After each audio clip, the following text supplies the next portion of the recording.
皆さんこんにちは。聞こえますか Hello, welcome back to my blog. အားလုံးပဲမင်္ဂလာပါရှင်။ကျွန်မရဲ့ blog တစ်တီးလေးကနေပြန်လည်ကြိုဆိုလိုက်ပါတယ်။စวัสดีค่ะได้ยินไหมคะ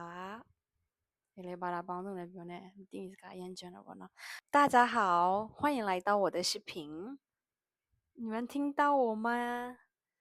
这边ခဏခဏတက်နေတာလေ这边ကဟိုဖြစ်တာလို့နော်ရေချိုးထားလို့နော်ခဏ这边ခဏတက်တယ်ပြောနေမှာဆိုဘာမှလည်းမဆိုင်ထားလိုက်ပါတော့အခုဒီ mic အကြောင်းပြောမယ်ပေါ့နော် mic ကဘယ်လိုလဲဆိုလို့ရှိရင်ဒီ mic ကိုဝယ်မယ်ဆိုလို့ရှိရင်အားသာချက်အားနည်းချက်တွေကိုမပြောအားသာချက်ပဲပြောမယ်။ဘာလဲဆိုလို့ရှိရင် तू ကကိုဘာကွာဝါမယ်ဆိုလို့ရှိရင်ကိုကဒီမျိုးရိုးဖုန်းနဲ့ရိုက်လို့ရှိရင်လည်းကိုယ်အတန်မကြားရအောင်မို့ကြားရတယ်ပေါ့နော်။ဒီ mic နဲ့ကြောဘာကွာဝါလဲဆိုလို့ရှိရင်ဒီ mic ကကြတော့နော်ဘယ်လိုခေါ်မလဲဒီဗီဒီယိုနဲ့ဖုန်းနဲ့ရိုက်မယ်ဆိုလို့ရှိရင် तू ကအကုန်လုံးအတန်တွေပါကားဖြတ်သွားရင်လည်းကားအတန်ပါမယ်ကွာ။သိရမလားဒီ mic နဲ့ကြောမဟုတ်ကိုဘာပြောနေလဲဆိုပြောနေတဲ့အတန်ပဲပါမှာဖြစ်ပါတယ်တချို့ဆိုကြားမှာ blog ရိုက်တဲ့လူတွေဆိုလို့ရှိရင်